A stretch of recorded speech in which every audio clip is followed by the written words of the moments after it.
નમસ્કાર, આપ જોઈ રહ્યા છો નેશન પ્લસ ન્યૂઝ. હું છું આપની સાથે હિરલ પંડ્યા. વડાપ્રધાન નરેન્દ્ર મોદીની ડિજિટલ ઇન્ડિયા અને ઈ ગવર્નન્સની અપીલને પ્રતિસાદ આપતા ભાવનગરની મહારાજા કૃષ્ણકુમાર સિંહજી યુનિવર્સિટીએ એક ક્રાંતિકારી પહેલ કરી છે. યુનિવર્સિટીના વહીવટમાં પારદર્શિતા અને ઝડપ લાવવા માટે હવે સત્તામંડળની તમામ બેઠકો અને શૈક્ષણિક કામગીરી ઓનલાઈન માધ્યમથી જ કરવાનો ઐતિહાસિક નિર્ણય લેવામાં આવ્યો છે. મહારાજા કૃષ્ણકુમાર સિંહજી ભાવનગર યુનિવર્સિટીના કુલપતિ ડોક્ટર ભરત રામાનુજ દ્વારા આ મહત્વનો નિર્ણય લેવામાં આવ્યો છે.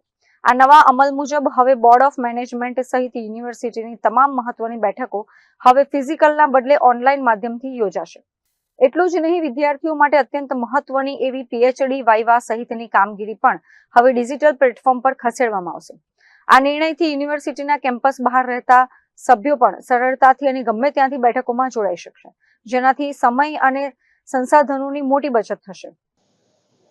ખાસ કરીને જોઈએ તો અત્યારે વર્તમાન પરિસ્થિતિ જે છે એ પરિસ્થિતિને ધ્યાનમાં રાખીને માનનીય વડાપ્રધાન શ્રી નરેન્દ્રભાઈ મોદીએ પેટ્રોલ ડીઝલની બચત થાય અને અન્ય મુદ્દાઓને ધ્યાનમાં રાખીને નાગરિકોને જે અપીલ કરેલી છે, મને એમ લાગે છે કે એ અપીલને ધ્યાનમાં રાખી અને દરેક નાગરિક અને દરેક સંસ્થાએ આ પ્રકારની જે અપીલ છે એ અપીલનો પ્રતિસાદ આપવો જોઈએ અને રાષ્ટ્રીય કાર્યમાં પોતાનો સહકાર આપવો જોઈએ.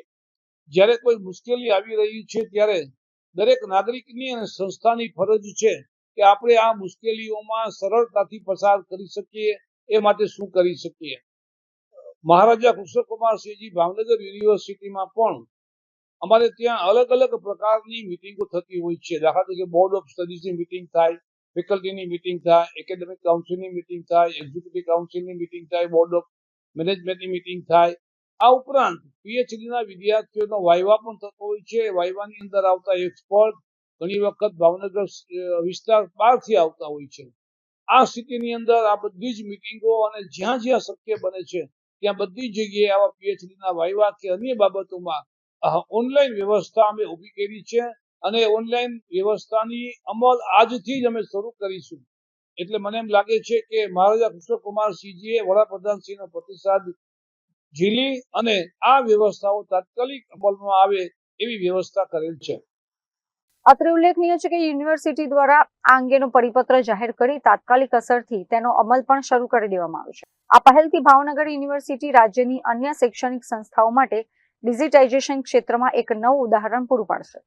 રાજન Gohil, nation plus news, Bhavnagar. સમાચારોના સતત અપડેટ મેળવવા માટે અમારી નેશન પ્લસ ન્યૂઝની યુટ્યુબ ચેનલને સબસ્ક્રાઇબ કરો, બેલ આઇકન દબાવો અને જોડાયેલા રહો ફેસબુક, ઇન્સ્ટાગ્રામ અને ટ્વિટર પર.